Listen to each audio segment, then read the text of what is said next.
Bom dia aí, meu amigo, minha amiga. E aí, tudo bem? Aqui é Celso Rodrigues, Celcinho, candidato a deputado federal 1014. Então, vou falar um pouquinho hoje sobre a área de saúde, tá? E o que eu vou falar, logicamente, eu não tenho conhecimento médico, mas eu tenho um pouco do conhecimento administrativo. E eu tenho experiência porque durante 6, 7 anos eu trabalhei ali na área administrativa do Hospital Carlos Chagas, mais precisamente no atendimento da emergência e também depois no atendimento do ambulatório, né? E nós daí já temos uma noção de como é dividida a saúde no nosso estado, e eu quero conversar com você sobre isso. Mas antes eu quero dizer como vai ser a postura, né? Como deve ser a postura de um deputado federal em Brasília no tocante à área de saúde. Nós sabemos que lá vamos ter a oportunidade de buscar recursos, né, através das emendas parlamentares, e nós vamos fiscalizar também as campanhas, né, os investimentos do governo federal na área de saúde do nosso estado. Claro, somos representantes do estado do Rio de Janeiro. Bom, então, dentro disso, nós também vamos procurar, juntamente com a nossa bancada, juntamente com os nossos companheiros, né, da bancada do Rio de Janeiro, nós vamos procurar legislar em benefício da população no tocante à área de saúde, né, na criação de leis, na criação de projetos. Bom, então vamos lá, como funciona um pouco a saúde aqui no Rio de Janeiro e talvez também em todo o Brasil. Bom, nós temos duas áreas praticamente de atendimento. É a área emergencial, que nós podemos dividir em grande emergência, a emergência e o pronto-socorro antigo, que agora é pronto atendimento. Daí a criação das UPAs, né? Para quê? Para atender as pequenas demandas, os pequenos quadros, né? Por exemplo, uma criança com asma, né, com bronquite, ela vai onde? Ela vai na unidade de pronto atendimento para que possa ser medicada. Qual o grande problema? O grande problema é que muitas vezes a criança chega lá com a mãe, com o pai, né? O pai leva a mãe ou os responsáveis e chega lá, não tem médico. E aí, vai fazer o quê? Vai para onde? Não tem um lugar para atender, não tem médico, não tem médico. Eu estou dando o exemplo da criança porque a criança é um detalhe à parte. Um clínico médico, um ortopedista, ele não pode medicar uma criança simplesmente. Por quê? Porque aquela criança, ela depende de medir o peso, a altura, para poder ser medicada. Toda a medicação dada a uma criança é combinada com o seu peso, com a sua altura, né? Então, é muito difícil. Por isso que você vai num lugar e muitos médicos não querem atender a criança de jeito nenhum. A criança é uma condição especial e deve ser atendida por um pediatra. Mas chega lá na clínica, na UPA, né, que é o pronto atendimento, não tem o pediatra, vai fazer o que com a criança? Vai voltar, né? Vai passar mal, vai continuar passando mal. Ninguém vai querer mexer porque se der a medicação errada, a criança pode até vir a óbito.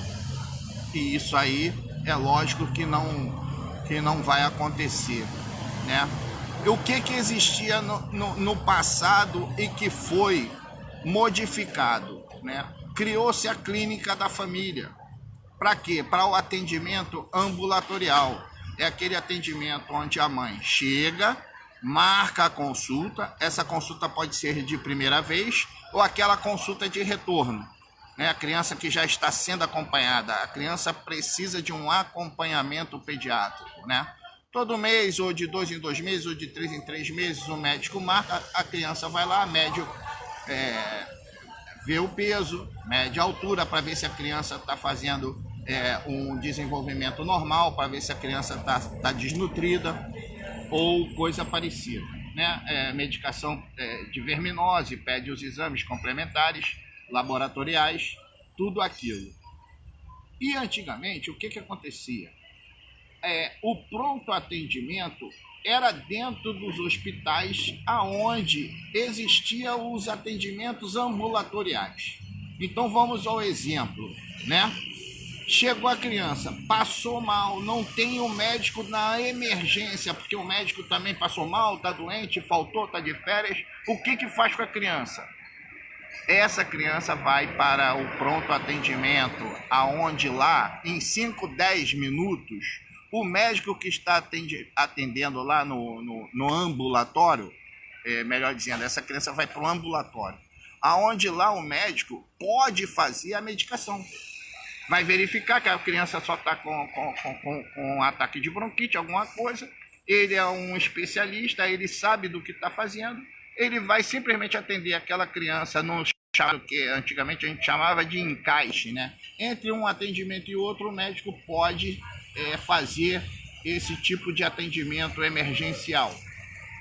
É lógico que não vai abusar, porque o médico tem também a sua agenda, mas ele pode atender aquela criança que no pronto atendimento não conseguiu o atendimento porque o médico faltou, o pediatra.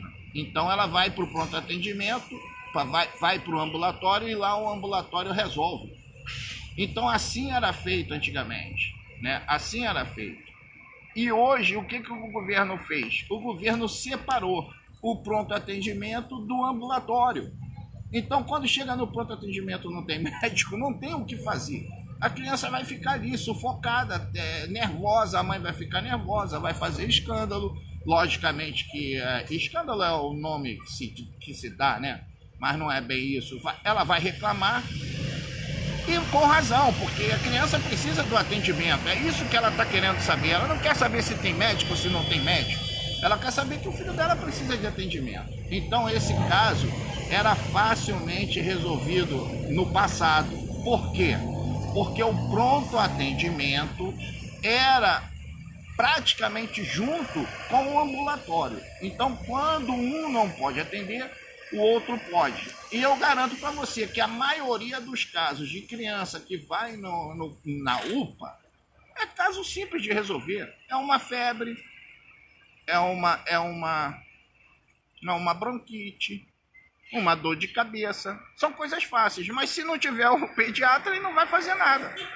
Já aí nós podemos transferir esse atendimento para o ambulatório, que o médico em caráter especial vai fazer aquele atendimento. Por quê? Porque é uma criança que chegou precisando de socorro.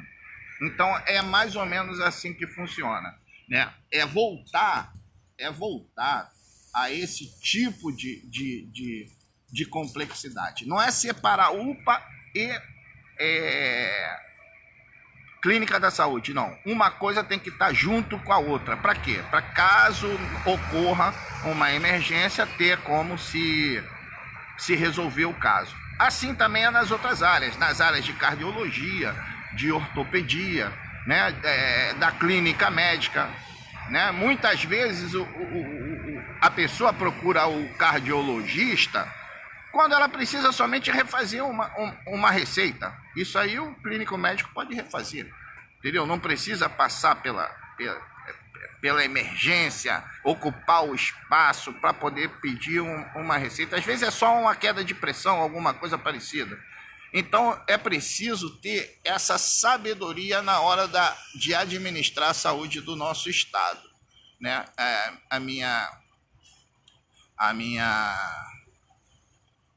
participação, caso seja eleito, é claro, é dar essa orientação administrativa. É administrativa, ela não é médica, né? Porque eu era responsável lá pela marcação de consulta. O médico faz 20 consultas por dia, aparece 15 pacientes, então ele tem tempo para fazer esse atendimento especial, ele tem tempo. Às vezes vai até a metade dos pacientes marcados. Por algum motivo ou outro, o pai esquece da consulta e tal, e depois aparece, né? Para poder remarcar. Então é possível sim o médico que está no ambulatório suprir uma necessidade da área emergencial. É assim que deve funcionar. E deixar os hospitais, sim, aí os hospitais para as grandes emergências, né? Mas é necessário que haja também uma orientação para a população. Bom, como deputado federal também pelo Rio de Janeiro, eu pretendo levar para a Zona Oeste um grande hospital, mas um grande hospital especializado. E qual área seria essa? Um grande hospital especializado em cardiologia. Nada de hospital geral. Hospital geral, a Zona Oeste já tem o Pedro II, o Rocha Faria, o Albert Schweitzer, né? Aqui para nós, até falei direitinho, né? Albert Schweitzer. Então, a Zona Oeste já tem esses hospitais. Por que a Zona Oeste? Porque a Zona Oeste é onde está a maior parte da população do Rio de Janeiro. Então, é necessário que tenha um hospital especializado. Especializado em que, Celso? Aí vem a minha ideia. Especializado em cardiologia. Porque a cardiologia não tem essa disponibilidade para a Zona Oeste. Parece incrível, pode ser complicado falar, mas é um descaso, né? Porque o que é a Zona Oeste para a maioria dos parlamentares ou para a maioria dos governantes? A Zona Oeste é simplesmente o lugar onde ele aparece de 4 em 4 anos para pedir um voto. Nada mais. Não tem desenvolvimento, não tem criação de emprego, não tem nada. A Zona Oeste não tem nada, é abandonada. Então, dentro da minha concepção, um grande hospital de cardiologia na Zona Oeste seria muito bem-vindo. Tá? Por que cardiologia? Porque na Zona Oeste não tem nenhum lugar onde atenda cardiologia. Se você tiver um problema para fazer um exame de esteira, um exame coronário, você tem que ir lá para a Zona Sul, ou para Botafogo, ou para o Maitá, ou para alguma outra área que o CISREG, o famoso CISREG, vai te encaminhar, né? Mas seria bom que na Zona Oeste tivesse um hospital. Existem muitas áreas vagas na Zona Oeste. Tá? Eu visito algumas áreas, existem muitas áreas vagas na Zona Oeste. Então, dentro da área de saúde, eu tenho esse projeto, tá? Eu tenho essa intenção. Isso aí, logicamente, requer habilidade política, né? E dentro disso aí nós vamos ter um bom desempenho, eu tenho certeza disso, tá? Um grande abraço para todos. Celso Rodrigues, Celcinho, 1014, candidato a deputado federal. E amanhã eu vou falar um pouco da área de segurança pública, tá? Segurança pública, mas com também um pouco de experiência, tá? Não é nada de orelhada, não é nada de improviso. É alguma coisa que a gente observa no nosso dia a dia e que nós temos que colocar em prática no momento em que nós assumirmos o mandato de deputado federal. Eu conto com você, conto com o seu voto, eu conto que você vai multiplicar essa informação, você vai multiplicar a sua decisão de votar em mim e de me apoiar, tá bom? Um grande abraço, mais uma vez, Celso Rodrigues Celcinho, 1014, candidato a deputado federal.